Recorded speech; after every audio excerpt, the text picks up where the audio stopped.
Hey, what's up, guys? It's Rubin. As promised, this is the part two of episode one. We've sort of changed the setting a little bit. So, seated at a table rather than on the couch, which people have said is a little more professional. And I have a screen in front of me now. That means I can actively research or pull up stuff that I'm talking about, and later on, when I start putting in more of an effort, I'll get a screen recorder for my laptop screen, and then we can probably link that to the video, so you guys have more stuff to watch. This week has been a lot of learning. All right, I expect you to listen to me, not stay there on your phone. You're there so I can talk to you.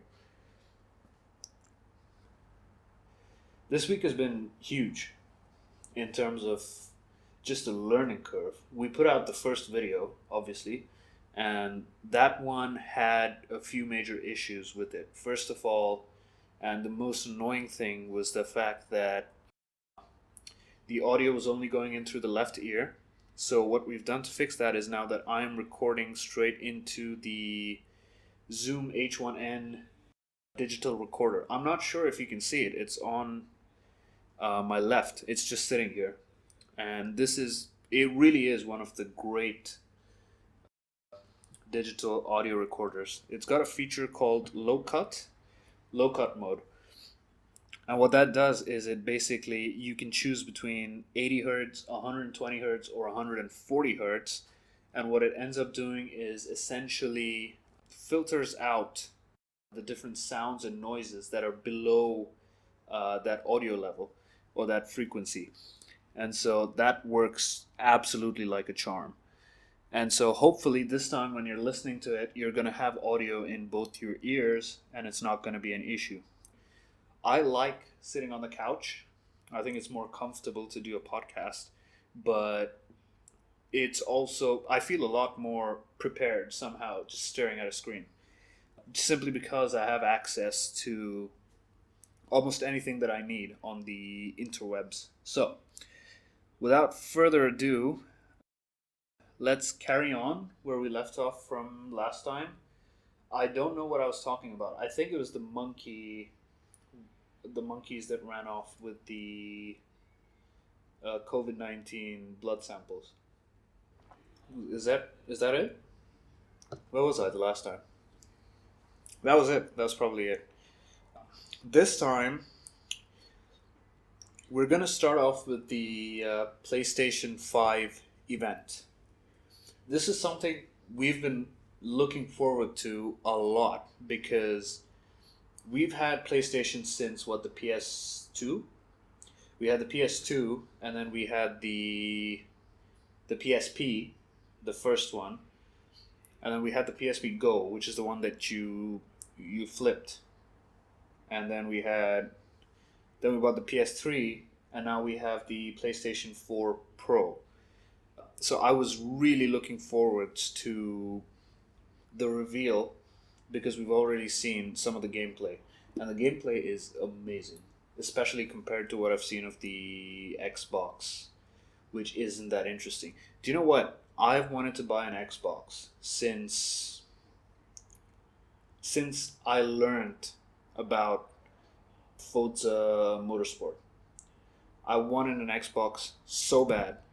And every single time, Microsoft somehow finds a very compelling reason, to convince me otherwise. And I end up buying a Sony product. And I just don't understand what it is or why it is.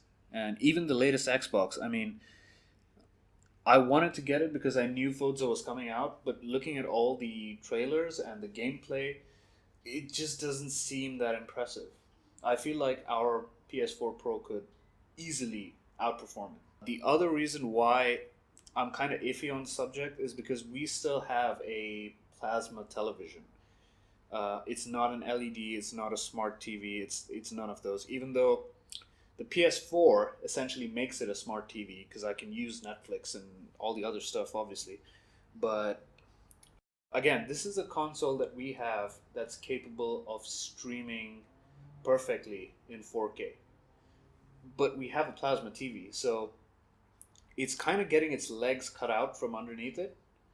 And I don't really want to upgrade to a better console until we get a better television to sort of go hand in hand and then give us that amazing gameplay that we saw on YouTube. Obviously, they've now canceled the reveal and it's been postponed indefinitely because of the protests that are happening right now and the situation being a little serious. Me personally, I think that was going to be a silver lining. I still think that even if the world descends into complete chaos, there still has to be some things that you can look forward to doing. Like in part one of this episode, we discussed the NASA astronauts taking off on board the Crew Dragon. And that was one of those moments where people just kind of forgot about their issues and then just, they all got together. I think it was at peak time before launch, it was a million five, 1,500,000 people watching live. I was one of them. And it was just amazing. And all these positive comments and all these, just people getting together. And we need that now more than ever. So in a way, what Sony says is that they wanted to postpone the event because they believed that more important voices needed to be heard. And that's true, 100%. I support the movement. But at the same time, do something fun. Do something that people look forward to. Do something that gives people a little hope, that makes someone smile rather than staying down in that sort of depression for the entirety of, like PlayStation says, indefinitely. So we don't know. We don't know when the situation's going to get better. We don't know when the console's going to be revealed. We know what the controller looks like. They haven't changed it in terms of layout much. It looks much more obviously advanced, and it looks like a modern console rather than a modern controller rather than what the PS4's controller looked like, which was essentially a PS3 controller without the wire and with a big LED light, right? Although they added the touch bar, I think. We didn't have the touch bar in the PS3. But the overall appearance of the controller was the same, right? So, again, like I said, we don't know. But that's something I'm really definitely looking forward to if that can happen soon enough. Right. I have my trusty Lubin up again, by the way. I think what I'm going to do is I'm going to make this a staple of the podcast. Eventually, I do plan on going and collaborating with other people. And I'm just going to push this product onto them until, Al Rawabi reaches out to me for product placement. They can sponsor one of my videos, right? I can give a bunch of people free sour milk drinks. What's going on outside? There are kids running around outside.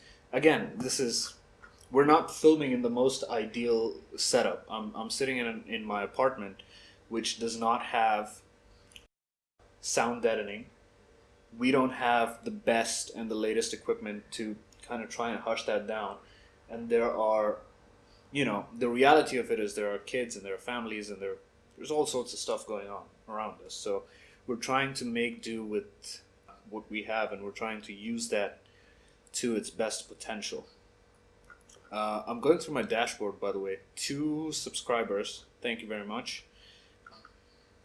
Since I put up my first video.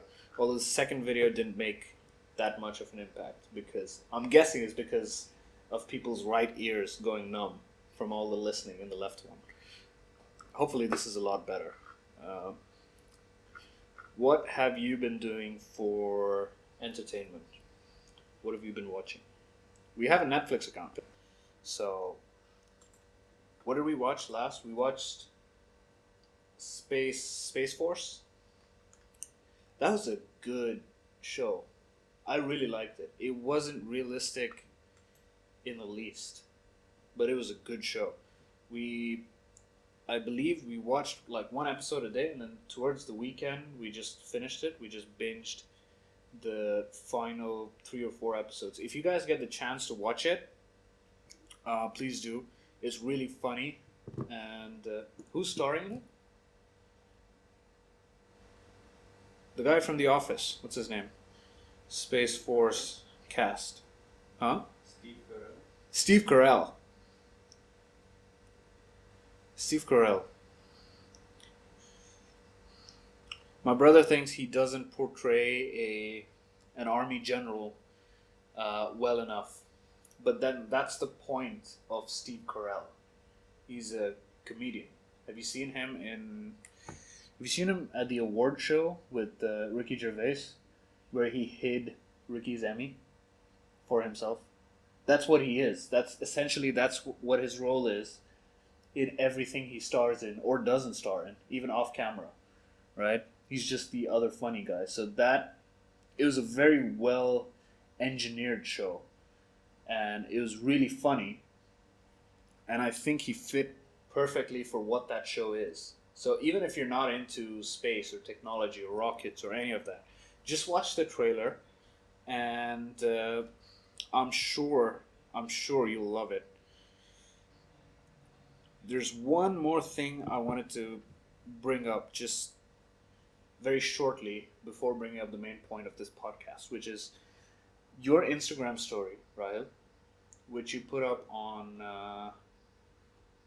the best budget smartphone, was it? Yeah. Bang for your buck, right? And what were the three options? It was an iPhone SE, a OnePlus 8, and Realme. iPhone SE, OnePlus 8, not the Pro, No. OnePlus 8, and Realme, Yeah. Ready-Me. What? Realme. I can't keep up with the Chinese brands that are now coming up. What did your voters say? 100% iPhone. 100% iPhone. How does that make any sense? It's either because they're probably all iPhone users. I mean, I don't want to sound like a hypocrite here because I use an iPhone, right? But I also have an Android device, and I love my Android device. It's a Huawei P30 Pro, and I like it a lot. And in terms of bang for your buck, the SE is a $400 phone. And if you watched any of the videos of comparisons, because naturally the first thing YouTubers do is they get a $400 phone from Samsung or from OnePlus or from any of the other brands in the Android space that are making these phones, and they get them together and they compare what Android can give you for $400 versus what Apple can give you, which is I don't know, a revamped iPhone 7. What is it? Yeah, but you're thinking about it from a different perspective. For Apple users, the iPhone is their only option.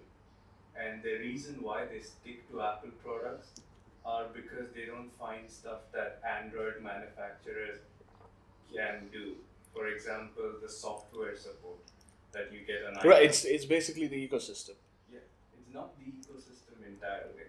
I mean, I have a Windows laptop, even though I use almost all other products. Right, so it's software, ecosystem, this, that. What my brother's saying, in case you're not able to hear him, is that Apple users have no choice.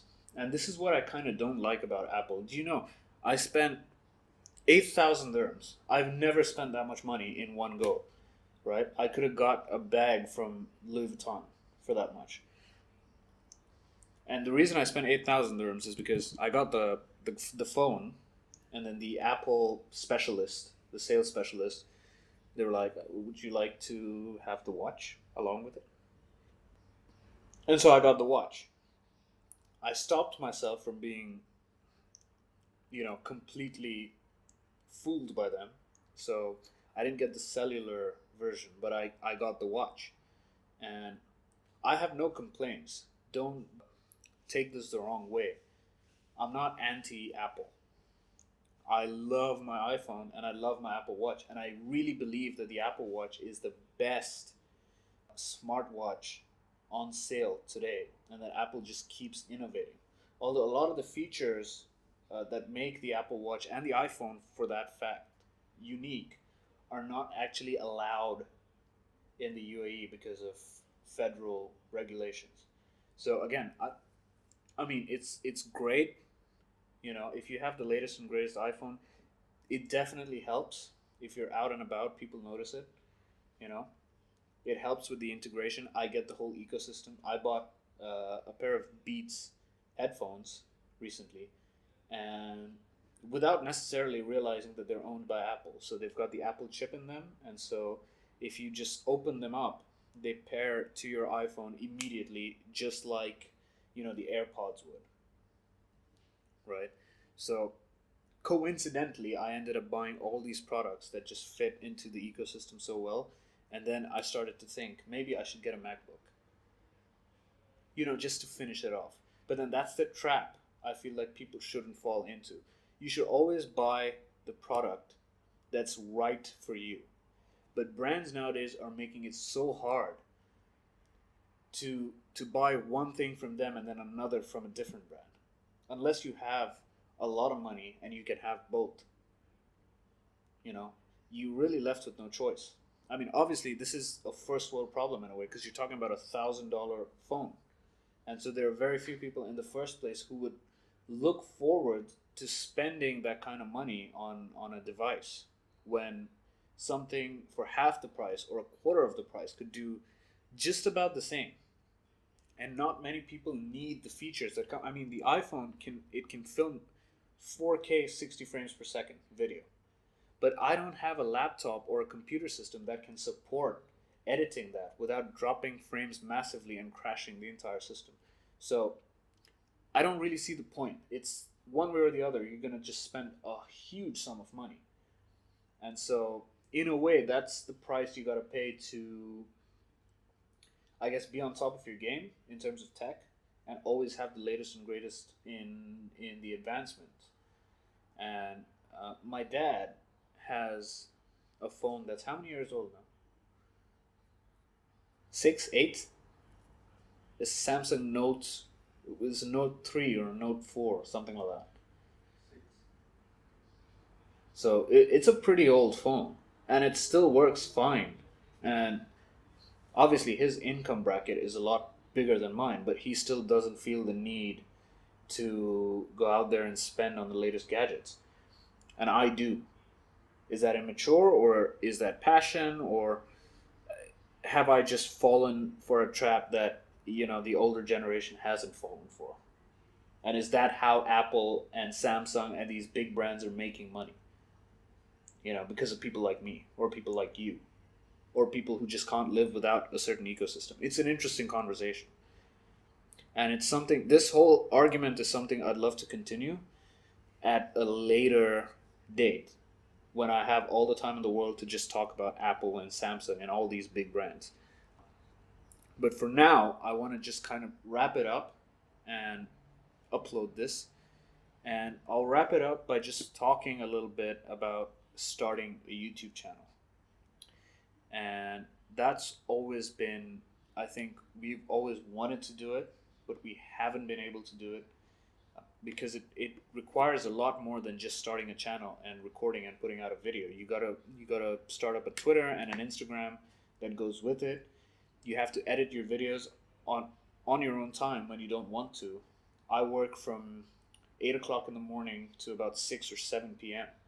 And then after the big long day, you come back home and then you got to sit and record and edit and then make sure it's out there before 10 p.m. It's a really difficult thing to do, while at the same time posting on Instagram twice a day, finding original content to post. It's a huge deal, and I just don't think we were ready to do it before. And I actually spoke to a good friend of mine, Tariq, who's also doing something along the lines of this. And hopefully soon, once the situation with the virus is a little better, I'll go over and we'll see if we can do a little collaboration and talk about this a little more. But it hasn't been easy. You're starting your own channel very soon. And so essentially, what we're doing is I'm the lab rat.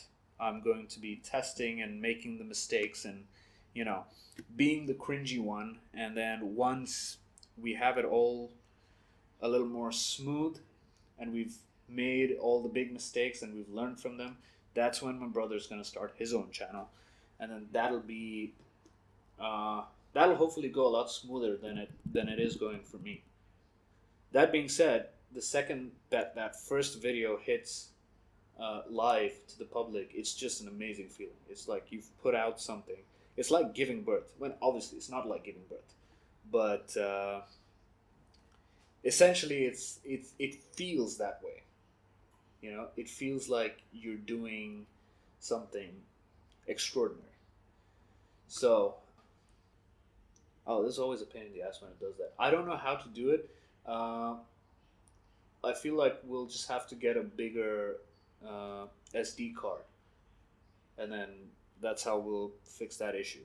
But in any case, you know, that's what I wanted to say. It's that it's hard, but we're putting in an effort and we're trying, and we'll try and go into more details as and when we get the opportunity to. And I just really hope that you guys have enjoyed this little insight and that I've managed to finish this episode. I'm not sure when I'm going to be posting again. Maybe it's not tomorrow. It depends on my mood, really. But I hope that this one is a lot more,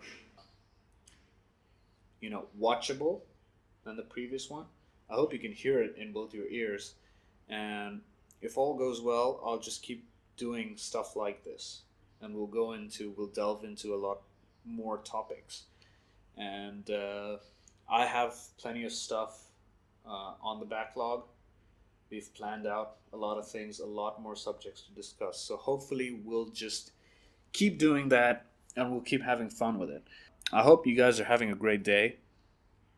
As usual, if you've got any questions, if you've got any suggestions, if you've got stuff going on in your life that you'd like to talk about, please don't hesitate to reach out, leave a comment, get me on my social. I'm gonna leave links to everything in the description below, so you can catch me there. You guys take care, and we'll see you soon. Bye bye.